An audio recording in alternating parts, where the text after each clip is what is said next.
हृदय प्रेम से अथाह भर गया हो। प्रेम से अथाह भर गया हो मतलब किसी सामान्य सी स्थिति को देख करके भी आपका चित्त दया से भर जाता हो, आपके नेत्र सजल हो जाते हो, समझ जाना आपको कृष्ण मिल गए हैं। दूसरा लक्षण सुनो, अब ताली नहीं बजाओ, सुनो बस। हमें पता आप सुन रहे हो। कई बार ताली के चक्कर में क्या होता है, 4 लोगों ने सुनी, उनने बजाई, 40,000 उसी के चक्कर में बजा देते हैं। कुछ अच्छा ही बोला होगा तभी तो सब बजा रहे हैं। ताली मत बजाओ, आप बस कथा सुनो। और हमको ताली की बहुत इच्छा नहीं है, बस जब कीर्तन किया करें तब बजाया करो आप।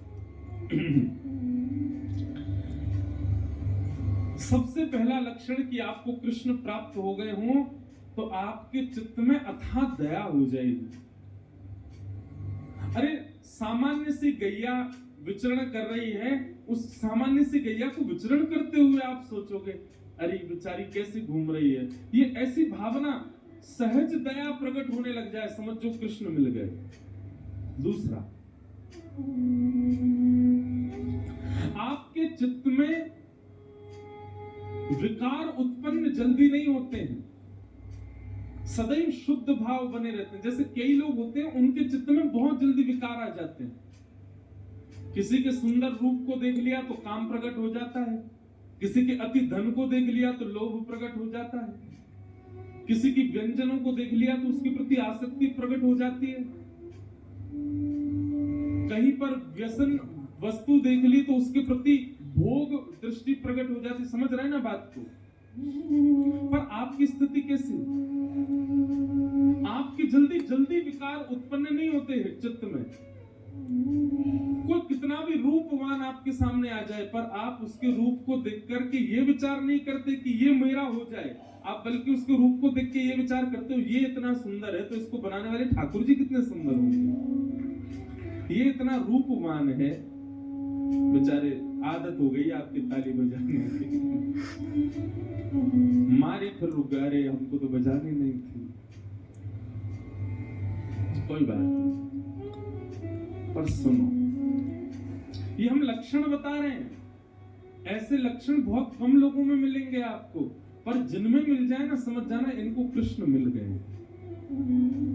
इनके चित्त में कृष्ण है, इनके साथ कृष्ण है, इसीलिए इनका स्वभाव व्यवहार ऐसा ही है।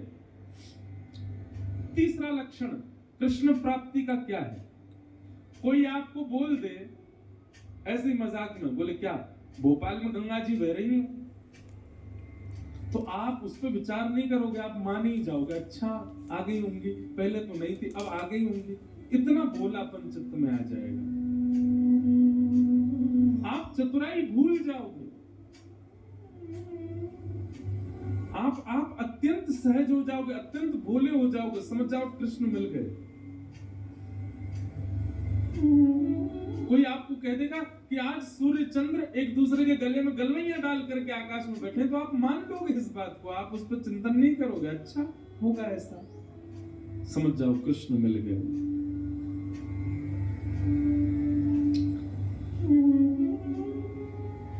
चौथी बात, कृष्ण प्राप्त होंगे तो आपके अंदर स्थिति कैसी हो जाएगी? व्रत करना, नियम करना, जल्दी उठना, कथा सुनना, कीर्तन करना, साधन करना, इनको आप नियम की तरह नहीं करोगे, इनको आप सौभाग्य की तरह करोगे। ये मेरा सौभाग्य है। कोई आपसे रात्रि 11 बजे बोले कि कल सुबह 3 बजे उठना है, तो आप आना काने, अरे राम राम नींद पूरी नहीं होने दे रहे हैं मेरी, क्या करें, ये 3 बजे उठना है, तो आप उसके लिए इतने सौभाग्यशाली मानोगे अपना, अरे 3 बजे उठना है, ठीक है सुबह तो 3 बजे उठेंगे।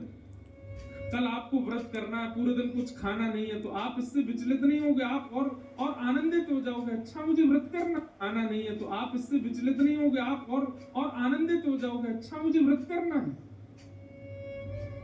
जैसे कई लोग एकादशी का नियम ले लेते हैं कि हमको एकादशी करनी है, तो जैसे एकादशी आने वाली 10वीं को इतना खा लेते हैं कि कल तो भूखा रहना है हमको।